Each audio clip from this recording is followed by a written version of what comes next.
Hi YouTubers, it's Fortune Cookie 45LC coming to you about an incident that happened many years ago that makes us want to think whenever we try out new powders.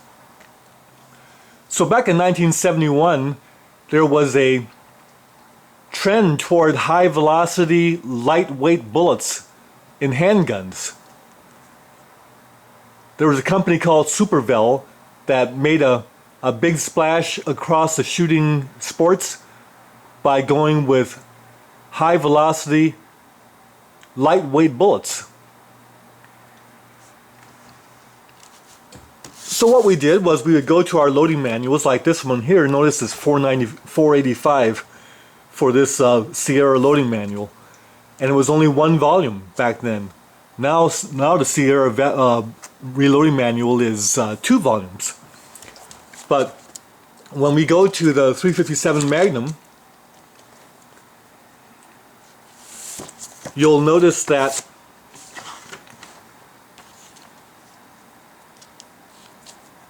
a certain powder here called 630P gave us the highest velocities with 19.2 grains of 630P with a 110 grain bullet. So we wanted lightweight bullets, 357 Magnum, and high velocity. And 630P would give us that. So my intention was to get some 630P and back it off a couple of columns and start with 18 grains. And so I loaded up 20 rounds at 18 grains, 20 rounds at 18.7, and 20 rounds at 19.2 grains, and happily went to the range to test it out. Here's my 630P that we got. It's a Winchester Western ball powder. Notice that the can is relatively small compared to other powders because this is a dense powder. It's a ball powder. So it has a higher density, more powder packed into a smaller space. And at that time it was $3.95 for a can, a 1 pound can.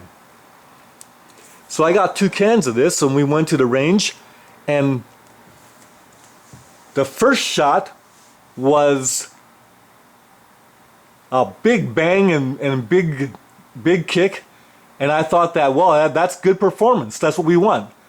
And the second round was the same, and then after that my Smith & Wesson Model 28 Highway Patrolman, the cylinder wouldn't turn very easily. So I opened it up, and what had happened was the first round that was fired bulged the case significantly, much more than we normally see. And then the second round that was fired, the head of the case blew off, leaving the case stuck in the chamber. So that was a tremendous overpressure round. Well, what saved me was the fact that number one, I was using lightweight bullets, so there's less resistance. Number two, the Smith & Wesson Model 28 Highway Patrolman's built on the end frame, so there's lots of steel around the chamber in the cylinder. And number three, what saved me was the head blew off and gave me a warning, so I didn't shoot the other 4 shots in the cylinder. Because even the strong Smith & Wesson Model 28 probably would have blown up.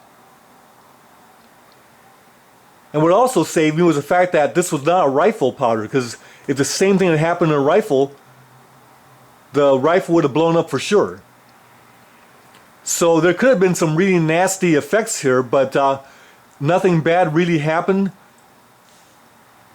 And the funny thing about it was that this occurred in other areas, and there really wasn't much notoriety about this powder. There wasn't any big recall, big announcements made that, watch out, we got a bad batch of 630P out there. I think the 630, the P stands for problems or problematic.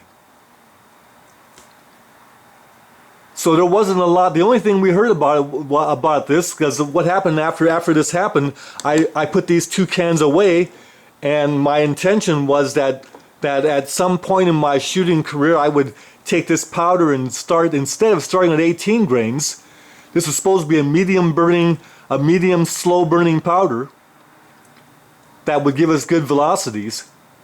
But really what this powder is it burns faster than bullseye. I mean, really fast. So 18 grains is probably like a triple charge. It was even heavier than a proof load. Well, what happened was I decided to put these cans away and maybe come back to it and start with maybe a 2.8 grain charge and be able to use this powder up using a powder load faster than bullseye. But what Winchester Western did was they didn't really put out a lot of announcements warning people about this powder. And we did hear about one gun writer, maybe 5 years later, had mentioned in some of the writings that there was a powder that had been put out that was really overpressure, very dangerous powder, and some lots of that had gotten out into the shooting public, but that was the only mention of it. Certainly what Winchester Western did was they came out with a new powder, 630. And 630p disappeared. Now notice the 630, they completely changed the labeling, completely changed the coloration, because they wanted to get away from this. Now 630 was a very good powder. Medium slow burning, what the 630p was intended to be. And this powder was available for a while, but then it disappeared also.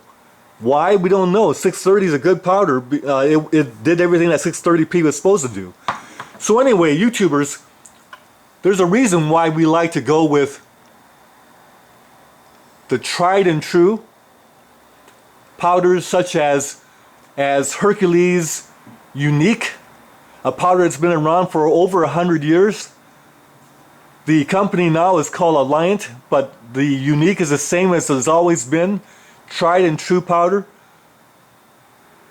So that's why we like to use powders that we can really depend upon. But there's nothing wrong with trying out new powders, just that we might want to be just a little bit careful, even though this problem with 630p was only a one-time thing, and it hasn't repeated itself in all these years I've been using powders and reloads and this kind of thing. But that one incident is always in the back of my mind.